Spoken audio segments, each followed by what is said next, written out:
안녕하십니까, 김유라입니다.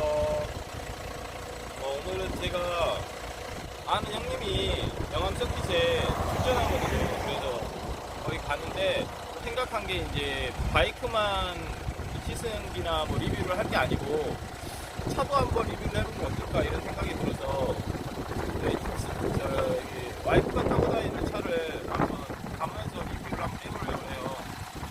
한번 가보시고 가면서 또 이야기 하시게요. 네, 가시죠. 고고.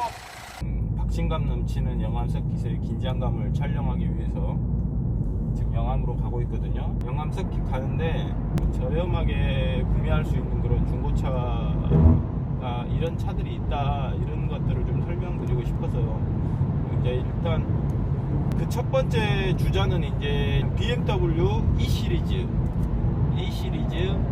액티브 투어러라는 차가 있어요. 잘 몰라 사람들이. 소형 SUV예요. 이 차는 소형 SUV, 완전히 큰 SUV는 아니고 소형 SUV인데, 소형 SUV에서도 실내 공간은 5 시리즈보다 더 큰 실내 공간을 가지고 있는, 작은데도 알찬 그런 차거든요. 또 이게 중고시장에서 가격이 또 괜찮거든요. 괜찮다 보니까 그런 것들 좀 소개시켜 드리면 어떨까 하고, 이제 액티브 투어러를 첫 번째로 한번, 또 가장 또 제가 리뷰하기 좋은 차고 제가 또 타고 다녀 봤으니까 이 차의 장점을 너무 잘 알거든요. 그래서 액티브 투어러를 소개를 시켜 드릴게요. 일단 이 시리즈 액티브 투어러는 BMW 최초 전륜 구동차예요. BMW는 무조건 후륜 구동이었거든요. 예전부터 무조건. 근데 1 시리즈도 후륜이에요. 1 시리즈도 후륜인데, 이 시리즈, 이 액티브 투어러는 미니 전륜에 기반을 두고 만들었고, 하지만 이제 BMW 마크를 달고 나왔지. 소형 SUV라는 거는 이제 뭐 우리나라 차로 따지면은 티볼리, 그리고 니로, 그리고 호나 뭐 이런 종류, 그리고 카렌스, 이런 종류가 있죠. 액티브 투어러의 모습을 처음에 보면은 카렌스랑 조금 흡사한 느낌은 들어요. 예. 이건 이제 2000cc 디젤 엔진이에요. BMW 2000cc 디젤 엔진이고, 마력은 150마력 정도 돼요. 2015년부터인가 이게 판매를 했어요. BMW에서 2015년부터 판매를 했는데 그렇게 뭐 많이 팔린 차는 아니지. 왜냐면 잘 몰라 사람들이. 저도 이제 이 차를 처음에 가져오기 전에 골프 GTD를 가져와서 탔는데, 옵션도 좋고 하는데 골프가 이제 안 좋은 점이 18인치 휠이 들어가다 보니까 승차감이 되게 안 좋았거든요. 승차감이 되게 안 좋고, 아무래도 이제 좀 작아요, 실내가. 그래서 이제 아이를 타고 내리기, 그때 아이가 좀 아주 3살인가 밖에 안 됐었는데 되게 불편하더라고, 카시트에 태우고 이러는 것 자체가. 그리고 이제 중고차를 제가 샀는데, 2년이 넘은 차를 샀는데 서비스 기간은 이미 끝났고 제가 다 돈을 지불하고 고쳐야 되는 그런 거였거든요. 그래서 아무튼 제 돈 주고 다 고쳤어요. 그러다가 우연히 BMW E 시리즈 액티브 투어를 제가 중고 마켓에서 본 거죠. 액티브 투어를. 근데 이게 상당히 생각보다 차가 커 보이더라고요. 좀 높아 보여. 확실히 SUV 같이 높아 보였어요. 그리고 차가 이제 결정적으로 이 차를 제가 이걸로 바꿔야겠다라는 생각을 든 계기가 뭐냐면, BMW는 5년에 10만 킬로까지는 BSI라고 소모품을 교환을 다 해줘요. 그게 진짜 가장 큰 장점이, BM은 그거예요. 주기가 도래가 되면 교환을 다 해줘요. 그래서 그거를 5년에 10만까지는 해준다는 거야. 결론은 뭐냐면, BMW의 차를 사면 5년 동안은 소모품에 대한 돈이 하나도 안 들어가요. 하나도 안 들어간다는 얘기는 와이퍼까지 다 교환해준다는 얘기예요. 와이퍼, 브레이크 패드, 디스크, 엔진 오일, 에어 필터, 에어컨 필터까지 이런 모든 부분들을 다 교환을 해줘요. 그게 E 시리즈부터 된다는 걸 알았어요, 제가. 1 시리즈부터는 안 되고 E 시리즈부터 5년에 10만이라는 그 소모품 교환까지 다 해주는 걸 알아버렸지. 이거다. 그래가지고 바로 골프를 팔고 멀리 저기 경기도 수원을 가가지고 BMW 인증 중고차 있어요. 인증 중고차에서 수원에서 차를 가져오면서 얘를 처음으로 탔을 때 느낀 점 뭐였냐면, 골프를 고속도로나 이런 장거리 운행을 했을 때 한 2시간 정도 운행을 하잖아요. 그럼 발의 피로도가 상당히 있었어. 근데 경기도에서 전라도까지 내려오는데 정말 불편함 없더라고요. 장거리 운행에서도 뭐 BMW는 오르간 페달이라고 그러나 페달 자체가 조금 편하게 돼 있거든요. 그래서 큰 불편함은 없었고 장거리 운행에서도 되게 편했어요. 처음에 제가 액티브토 타고 느낀 점은 그거였어요. 그리고 이제 연비 좋죠. 연비 좋고, 고속도로 연비는 공인 연비는 뭐 17km 이상 나오고, 그다음에 평균 연비는 15km 이상 나오고요. 그리고 도심 속 완전히 그냥 시내에서 정말 가다서다 반복하고, 시동도 금방 조금 가다가 끄고 조금 가다가 끄고, 저희는 도시가 크지 않거든요. 그러니까 잠깐 운행을 하는 정말 100% 시내 주행에서도 14km는 넘게 나와요. 고속도로 타면 100km 이하로 달리면 20km 이상 기본이고, 연비는 뭐 디젤 차니까 또 좋고, 연비도 좋고, 또 중고차 가격이 되게 괜찮아. 지금도 제가 이제 이거 리뷰를 하기 전에 이게 중고차 가격이 어느 정도 형성이 됐는가 봤더니 2천만원 초반대면은 아주 괜찮은 중고차들을 많이 살 수 있어요. 뭐 연식은 뭐 한 16년식 정도나 되겠나? 16년식, 16년식, 17년식 2천만원대에서 다 살 수 있는 거거든요. 만약에 17년도식의 액티브도어를 샀다 그러면 18, 19, 20, 21, 22, 22년까지는 소모품의 교환 비용이 하나가 안 들어가요. 그렇게 생각하시면 돼요. 물론 키로수가 많은 차를 샀다 그러면 그 키로수에 또 도래되면은 안 되겠지만, 키로수는 10만이에요. 자기가 평소에 차를 1년에 10,000km밖에 안 탄다 그러면 3년 남은 차다 그러면 7만 km 된 차를 사와도 10만 km까지는 돈 하나도 안 들어간다는 얘기죠. 간단히 얘기해서 그래요. 그래서 그런 게 있고, 가장 큰 장점이에요. BMW는 5년 가장 많아요. 수입차들 중에 국산차는 소모품을 교환해주는 프로그램은 없죠. 그러니까 수입차들에서 소모품 교환해주는 프로그램이 있는 데가 이제 벤츠하고 BMW가 크게 있어요. 다른 데는 이제 쿠폰식으로 많이 나와. 아우디나 이런 데는 쿠폰식으로 많이 나오고, 폭스바겐도 쿠폰식으로 나오는데, 요즘 폭스바겐은 뭐 티구안 같은 경우는 워낙 저렴하게 팔아서 쿠폰을 아예 지급을 안 한다고 그러더라고요. 제가 듣기로는. 벤츠는 3년에 10만이에요. 3년까지는 소모품을 교환을 해줘요. 근데 3년하고 5년하고 차이 상당히 많이 나거든요. 그리고 이제 엔진오일은, 그러니까 그 교환 주기는 내가 설정하는 게 아니고 차에서 다 설정이 돼 있기 때문에 차에서 알아서 해줘요.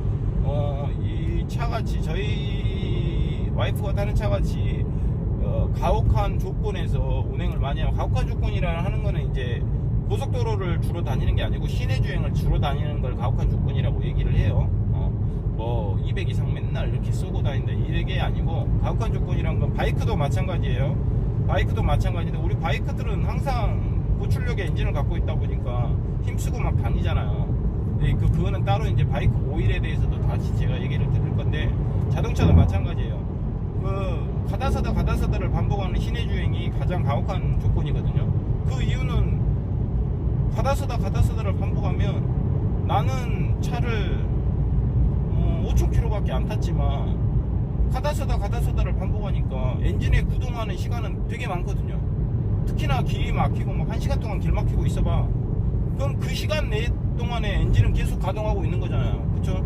엔진이 계속 돌아가면서 오일은 계속 돌아가는 거예요. 그러니까 시내 주행이 많은데 왜 엔진 오일 교환 시기가 많지? 이렇게 생각하면 안 돼. 시내 주행이 많으니까 엔진 오일 교환 시기가 빨라야 돼요. 자기가 장거리 운행을 주로 한다, 출퇴근용인데 나는 한 번 나가면 외곽으로 20분 정도를 쭉 달려준다, 가다서다를 반복하지 않는다 그러면 엔진오일 교환 시간이 조금 늦어질 수도 있는 거지만, 가다서다를 반복하는 시내 주행의 자동차들은 엔진오일을 자주 바꿔줘야 돼요. 자기가 막 쏘고 다닌다고 엔진오일 자주 바꿔주는 게 아니야. 물론 이제 엄청나게 쏘고 다니는 사람들은 엔진오일 교환 주기가 빨라야겠지만 일반 승용차들을 막 엄청나게 쏘고 다니지는 않잖아요. 좀 적당히 타고 다니는 편이니까.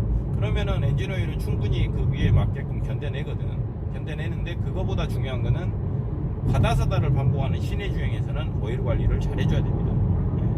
그래서 근데 가다서다를 반복하기 때문에 저희 와이프는 대부분 거의 100% 90% 이상 시내 주행이거든요. 그러다 보니까 교환 주기가 빨라. 얘가 저희는 보통 1년에 2번 정도 1년에 10,000에서 15,000km 타는 것 같은데 한 2번 정도 엔진오일을 교환해요. 지가 알아서 교환 주기가 떠요. 지금도 교환 주기가 한번 볼까?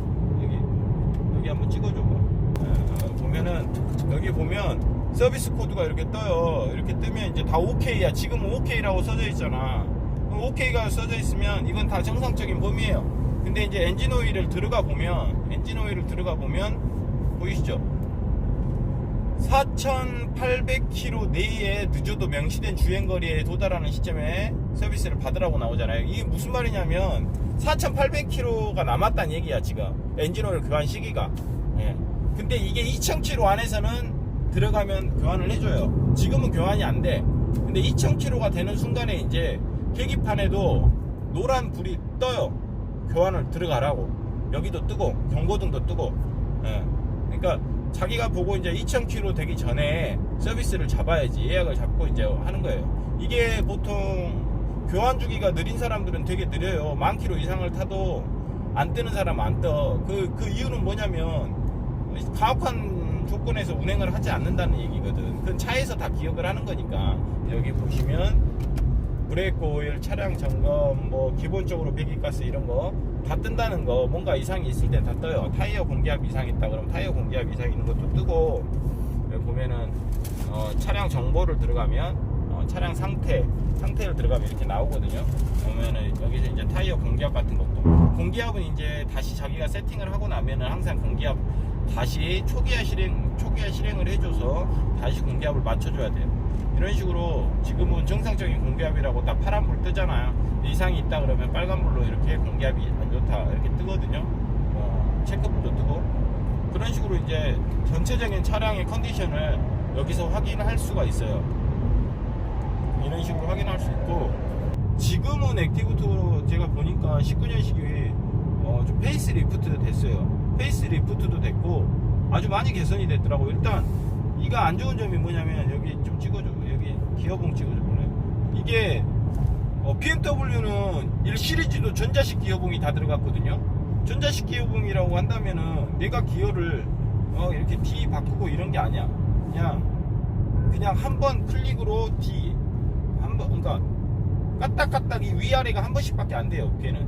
그리고 파킹을 누를 때도 전자식 기어봉이기 때문에 누르기만 하면은 파킹이 바로 들어가고, 땅땅땅 이렇게 뭐 D로 득득득 내리는 게 아니야. 그냥 살짝 D 뭐 이렇게. 이게 설명하기 좀 어려운데 아무튼 전자식으로 돼 있어요. 전자식으로. 그래서 되게 간지도 나고 편해요. 되게 편하거든요. 전자식 기어봉이. 그런 전자식 기어봉이 1 시리즈도 다 들어갔는데 얘는 안 들어갔어. 얘가 안 들어가고 또 하나 안 들어간 게 또 있어요. X1. 예. 그 SUV의 가장 엔트리 라인업인 X1도 안 들어가 있어요. 지금은 이제 X1도 들어갈 거예요. 얘도 들어가고 얘도 들어가더라고. 전자식 기어봉으로 바뀌었고, 그 다음에 바뀐 거는 이제 여기 보시면 지금 이거 HUD는 그냥 3만원짜리 싸구려 달아놓은 거거든요. 근데 HUD도 원래 2015년도, 16년도, 17년도, 18년도까지는 HUD도 아마 없었을 거야. HUD도 없어. 원래 외국에서는 그 액티브2로 최고 등급 좋은 거는 나와 있었거든요. 근데 액티브2로 이번에 우리나라에서 페이스리프트 된 차들은 HUD까지, HUD라 그러는 거는 이제 바깥에 이렇게 뭐 속도계나 뭐 기본 내비게이션 연동까지 다 돼가지고 보여주는 거거든요. 그게 이제 추가가 됐어요. 이제 라인업이 좋은 라인업에서 들어가겠죠. 지금은 예전에는 두 가지 라인업으로 조이 등급하고 럭셔리 등급만 있었는데 이번에는 또 스포츠 라인까지 추가가 돼서 세 가지 라인이 추가가 됐더라고요. 그래서 젊은이들한테도 이제 어필을 하는 거지. 아마 제가 생각했을 때는 그 조이 등급이 지금 4,100 얼마였는데 4,400 얼마로 올랐어요. 300만 원 정도 올랐거든요. 그 오르면서 이제 기본적으로 HUD는 안 들어가 있지만 센터, 그 다음에 기어봉, 전자식 기어봉 바뀌고 좀 여러 가지 조금씩 바뀐 점이 있어. 그러고 이제 HUD가 들어가고 등급이 좀 높은 차들은 옵션이 좀 틀리거든요. 그 틀린 것들은 이제 뭐 4,000보다 한 300, 400 차이 나나? 4,700 얼마든 4,900 얼마든가 4,900 얼마인가 돼요. 상당히 비싸졌어요. 그러니까 예전에 비해서. 예전에는 제일 비싼 라인업이 4,500이 안 됐는데 지금은 4,900이니까 한 400만원, 3,400만원 올라버린 거지. 근데 오르는 대신에 이제 이런 것들이 좀 좋아지긴 했어. 뭐 듀얼 머플러에다가 좋아진 점이 좀 있더라고요. 그리고 이제 조이 등급은 가장 기본적인 등급이잖아요.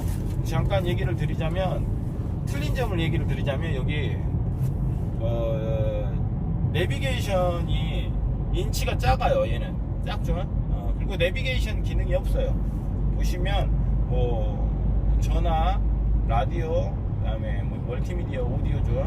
이런 것만 되고 내비가 빠져 있어요. 내비가 빠져 있고 액정이 작아요.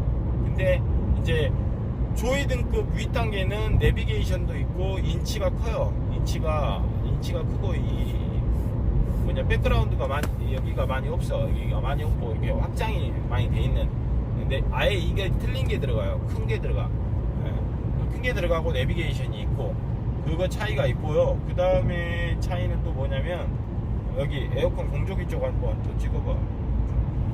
에어컨도 풀 오토 에어컨이라 그래가지고 이건 약간 반수동이거든요. 반수동인데 키려면 이렇게 키고 뭐 찬바람에서 더운 바람으로 이렇게 하는 건데 이게 단추로 막 하는 거 있잖아. 그리고 여기가 뭐 온도까지 다 설정되어 있는 거, 온도까지 다 나오는 거, LCD로 온도까지 다 이렇게 설정이 돼. 이런 풀오토 에어컨이 들어가고 그 다음에 이제 계기판이 여기 보면은 이거는 그냥 단순한 계기판이거든요. 근데 계기판이 좀 절반 정도가 이렇게 디스플레이가 전자식으로 이렇게 들어가는 거, 그런 것들이 이제 좀 틀린 점이에요. 얘는 그런 거 없고, 그리고 또 틀린 점이 또 있어. 크루즈 컨트롤이 이건 빠져 있거든요. 크루즈 컨트롤이 빠져 있는데 걔는 크루즈 컨트롤이 돼요. 크루즈 컨트롤이 걔는 되고 이건 이제 크루즈 컨트롤이 없는 대신에 리미티드는 있어. 리미티드는 이제 속도 제한이나 이런 데서 내가 100km로 설정해 놓고 하면 100km 이상 안 나가는 거. 이거 조그 셔틀. 이건 이제 BMW, 제가 이거 타본 거 중에 BMW 가장 마음에 들었던 게 이거야. 액정을 막 터치하고 이런 거보다 훨씬 이게 편해. 오디오 메뉴 들어가고 뭐 텔레폰 뭐 이렇게 백하고 뭐 이런 거 이렇게 조작하는 거 자체가 이게 훨씬 편하거든요. 이 조작하는 것도 럭셔리 등급에서는 좀 조작 다이얼도 크고 더 멋있고 단추도 하나 더 있어요. 내비게이션 단추도 추가되고 이런 것들이 좀 틀린 거, 이런 것들이 좀 좋아요. 그렇게 그 정도 틀려요. 그 정도 틀린데 300 얼마의 차이였다면 럭셔리 등급으로 사야 되는데 저는 이제 신차를 구매하지 않았기 때문에 럭셔리 등급으로 구매하지 못했는데 사고 나서 후회를 많이 했어요. 럭셔리 등급으로 구매를 할 걸. 중고차에서는 300만원을 더 안 줘도 럭셔리 등급으로 구매할 수 있었거든요. 그 정도 봐봐. 아까도 말했지만 내비게이션 들어갔죠. 그 다음에 프로토 에어컨 들어갔지. 그리고 뭐 이런 것도 틀리고 크루즈 컨트롤 들어가고 계기판도 틀리고 틀린 게 많거든요. 그런 걸로 봤을 때 이제 외관상은 틀린 게 없어. 겉에서는 틀린 게 하나도 없어요. 그런데 이제 그런 것 따지고 보면 럭셔리 등급을 살 거라는 후회감은 좀 들더라고요. 지금은 이제 세 가지 등급이 나오니까 잘 따져보고 이제 신차를 구매하실 사람들은 신차를 구매하시고, 아니면 이제 중고차 구매하실 때 사실 럭셔리 등급이 별로 없어. 차가 만약에 20대가 있다 그러면 한두 대 정도가 럭셔리 등급이고 나머지는 다 조이 등급이에요. 2등급으로 많이 나와요. 근데 조이 등급 불편한 점이 뭐냐면 제일 불편한 건 실생활에서 쓰는데 뭐 오토 에어컨이나 계기판은 별로 실상 필요하진 않아요. 근데 이제 제일 실생활에 쓰는 게 이 카메라 속도를 잡아주지 않는다는 거. 내비게이션 자체가 없으니까. 와이프가 그래서 속도 위반 한 번씩 걸려서 온다고 올 때 짜증나지. 그런 거 있고, 이제 그거를 이제 대체하기 위해서는 안에다가 뭐 내비게이션을 심을 수도 있는데 심으려면 돈 많이 들어요. 이건 100만원 이상 든다고 하더라고. 그래서 이제 그런 거는 핸드폰으로 어차피 우리 내비게이션을 많이 활용하니까 아니면 이제 저 같은 경우는 속도 위반이 그렇다 그러면 요즘에는 이거 블랙박스도 속도를 체크하는 블랙박스가 있거든요. 그런 거를 이용하셔도 좋을 것 같고, 그 다음에 이제 실내가 아까도 말했지만, 실내를 잠깐 이렇게 찍어봐도 좋을 것 같은데, 실내를 아까도 말했지만 실내가 5 시리즈보다도 넓어요. 넓어서 의자도 뒤에 의자가 각도가 조정이 되는 정도로, 이게 원래 각도 조정 되는 거는 예전에는 7 시리즈부터 됐거든요. GT도 됐다. 5GT도 됐는데 요즘에는 이제 5 시리즈 신형도 됐는지 모르겠는데, 아무튼 GT까지는 의자를 각도 조절을 할 수 있게끔 이렇게 틸트 기능이 있었거든요. 근데 얘는 있어. 그 정도로 사이즈가 넉넉해서 앞뒤로 사이즈를 조정할 수도 있어요. 그래서 트렁크의 공간을 확보하고 싶다 그러면 앞으로 시트를 앞으로 좀 밀든가 뒤로 좀 밀든가 이런 요 정도의 여유 공간이 있어요. 그래서 아무튼 성인이 앉았을 때도 되게 뒷자리가 넓은 편이고, 근데 폭은 조금 좁은데 폭은 넓진 않아요. 폭은 이제 고급차들에 비해서 좀 넓은 편은 아닌데, 그래도 이 실내 공간이 상당히 넓다는 거, 수입차에 비해서 좀 넓다는 게 장점이고, 그 다음에 이제 또 장점은 2015년도에 이게 처음으로 국내에 출시됐는데, 2015년도에 국내 LED 헤드라이트를 가지고 있는 차들이 많이 없었어요. 아주 이제 고가의 라인업들이 LED 헤드라이트를 갖고 있었는데, 얘는 고가의 라인업이 아니면서도 LED 헤드라이트로 나왔어. LED 헤드라이트로 나왔는데, 정말 제가 그 전에 골프를 타다가, 골프는 제논 헤드라이트거든요. 근데 되게 안 보이더라고.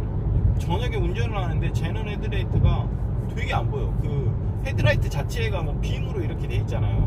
근데 나 한 겹으로 빔으로 가려져 있기 때문에 그런지 몰라도 어두워 되게. 뭐 조사각으로 올리고 뭐 해봤는데도 어두워서 잘 안 보였거든요. 근데 이 차를 딱 처음에 운행하고 오는데 정말 밝은 거예요. 진짜 밝더라고. 진짜 예전에 HID 처음에 탔을 때 그 느낌 같은.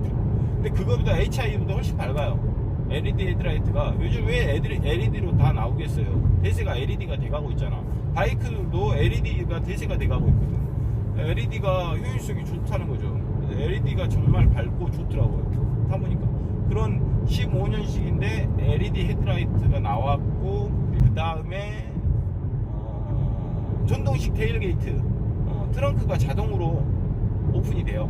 트렁크가 자동으로 오픈이 되는데, 거기서 또 중요한 거는 단추만 눌러가지고 열리는 게 아니고, 이거는 뭐 제스처로 열리는 그런 기능까지 있어요. 그러니까 트렁크 뒤에서 발로 트렁크 밑에를 한 번만 딱 치고 들어오면 자기가 열려. 그러니까 손에 양손에 무거운 짐을 쥐고 있을 때도 그런 식으로 해서 열고 닫고가 된다는 거죠. 되게 편한 기능이고, 또 한 가지 장점은 파노라마 선루프가 들어가 있어요. 파노라마 선루프가 들어가 있는데, 이거 이제 천으로 되어 있는데 햇빛은 그렇게 많이 들어오지 않거든요. 근데 파노라마 선루프 한번 보여드리자면, 이런 식으로 이것도 다 자동으로 개폐돼요. 자동으로 다 닫아지고, 수동으로 막 이렇게 여는 거 아니에요. 자동으로 다 열려. 이렇게 개방감이 상당하죠. 파노라마 선루프라 개방감도 상당하고, 그래서 아이들하고 타기에도 상당히 적합한 차다, 저는 그렇게 생각하거든요. 이런 장점이 있고, 그리고 그 다음에 이제 장점은 좀 라인업은 좀 저가 라인업에 속하지만, 그래도 운전을 해보면 짱짱해요. 이게 그래도 BMW구나 하는 그런 느낌이 들 정도로 짱짱하고, 짱짱하다는 게 무슨 말이냐면 150 이상 달렸을 때도 안정감이 차에 든다는 얘기죠. 슈어바는 단단한 편이라서 시내에서 요철이나 이런 과속방지턱을 넘을 때는 조금 충격이 있다는 거, 충격이 있고, 그런 거는 좀 있어요.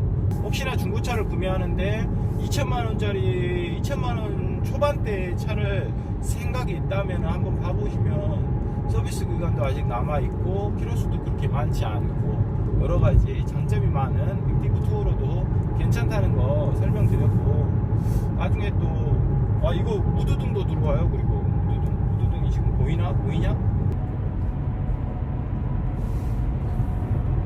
이제 수입차를 구매하는 데 있어서 가장 꺼리는 부분이 이제 수리 부분이에요. 수입차는 좀 수리하기 까다롭지 않느냐, 서비스로 들어가면 비싸지 않느냐, 맞는 말이에요. BMW 서비스 들어가면 아무래도 일반 센터보단 비싸요. 일반 센터보단 비싸게 받는 게 사실이에요. 하지만 저 같은 경우는 이제 이게 5년에 10만이 끝나면 굳이 BMW 서비스를 들어갈 필요는 없다고 생각해요. 요즘에는 엄청 잘 돼 있거든요. 특히나 이제 여기는 지방이다 보니까 지방은 조금 덜하긴 한데 서울 쪽은 정말 수입차들 서비스 수입차들의 정비업소들이 정말 잘 돼 있거든요. 어떻게 잘 돼 있냐면 파트존이라는 사이트가 있어요. 제가 주로 이용하는 사이트인데 파트존이라는 사이트에서 자기 차에 차대 번호를 넣으면 그 차의 명과 그 차의 모델명과 이런 게 다 나와요. 연식까지. 그러면서 내 차에 맞는 부품들이 쫙 나와요. 그럼 내가 어떤 거를 뭐 할때링크를 교환하고 싶다, 아니면 디스크 패드, 브레이크 패드를 교환하고 싶어. 브레이크 패드를 찍는 거지. 찍으면 어디 업소에서 자기 파트존에 연결되어 있는 업소까지 싹 떠요. 전국의 업소들이. 그럼 내가 어느 지역을, 일정 지역을 클릭을 해. 나는 어디? 서울은 엄청 많아요. 서울은 정비업소, 그 파트존이랑 연결된 업소들이 동네에 몇 군데씩 있어요. 그러니까 그런 식으로 연계해가지고 예약을 잡고 방문을 하면 바로바로 해주고 가격도 싸. 왜냐면 부품 가격은 파트존에서 바로 결제를 하거든요. 근데 엔트리 등급의 차들은 되게 부품 비싸지 않아요. 싸요. 뭐 패드가 보통 앞패드가 앞에 한 조 세트로 해서 뭐 한 6만원 5만원 정도 해. 브렘보 패드. 예. 그러니까 국산차랑 별반 차이 없는 거예요. 그리고 뭐 디스크, 브레이크 디스크도 앞에 한 조로 해서 10만원 정도 해. 브렘보 브레이크 디스크 패드가, 아니 패드란다, 디스크가. 그러니까 충분히 저렴하게 하실 수 있고, 오일 같은 거는 어떤 오일을 넣느냐에 따라 틀린 거잖아. 그럼 파트존에서 오일도 다 하거든요. 뭐 캐스트롤 100% 합성유 오일 해가지고 패키지에서 뭐 9만원 10만원, 그러면 그 9만원 10만원에 내가 정비업소만 선택하면 그 돈에 그냥 교환되는 거예요. 그러니까 오일을 어떤 거를 쓰느냐에 따라서 틀린 거지, 수입차다고 결코 돈이 많이 들어가고 그러진 않아요. 이제 엔진 미션이 고장났을 때는 좀 많이 들어가겠죠. 엔진 미션은 특히나 이제 수입차들은 바깥에서 고칠 때가 많이 없으니까. 근데 잘 알아보시면 충분히 그런 것도 하고, 요즘에 차들 고장 잘 안 나요. 나 엔진 미션 고장났다고 주변에 차들 한땐 차들 못 봤어. 요즘에는 워낙에 차들이 잘 만들어져 있고, 그러다 보니까 수입차도 그런 쪽으로 이렇게 하면은, 제가 이제 사이트, 파트존 사이트도 알려드릴 거예요. 그 아래 설명 더보기에 파트존에 가입을 하시고 추천란에는 제 아이디를 써주시고 가입을 하시고 하면은 부품도 다 나오고, 하나하나 다 나오거든요. 부품들 주문해가지고 지금 파트존에 연결된 업체 잡아가지고 하시면, 자기 동네에 가까운 업체를 잡아서 하시면 저렴한 가격에 국산차 같은 그런 수리비로 충분히 소모품 교환도 할 수 있고 그래요. 저는 이제 비싼 라인업의 차량을 안 타봤기 때문에 그런 것들은 이제 수리비가 많이 나와요. 비싼 라인업 당연히 많이 나올 수밖에 없어요. 왜냐면 좋은 부품이 들어가거든요. 아마도 7 시리즈 같은 거, S클래스 같은 거는 소스 자체가 에어소스가 들어가잖아. 에어소스 한번 나가버리면 비싸잖아요. 당연히 엄청 비싸지. 예. 그래도 파트존에서 구입하면 훨씬 싸다는 거, 서비스 센터에서 구입하는 것보다 훨씬 싸다는 거. BMW E 시리즈 액티브 투어러에 대한 이야기는 여기서 마칠게요. 그리고 다음에 또 좋은 차들 있으면 뭐 국산차나 수입차나 상관없이 내가 봤을 때 가성비 좋은 차가 있다 그러면 언제든지 이런 리뷰를 할 수 있는 기회가 생긴다면 내가 또 언제든지 할게요. 영암 서킷의 그 긴장감 있는 멋진 모습을 담도록 노력해 볼게요. 그러면 다음 시간에 또 만나요. 안녕.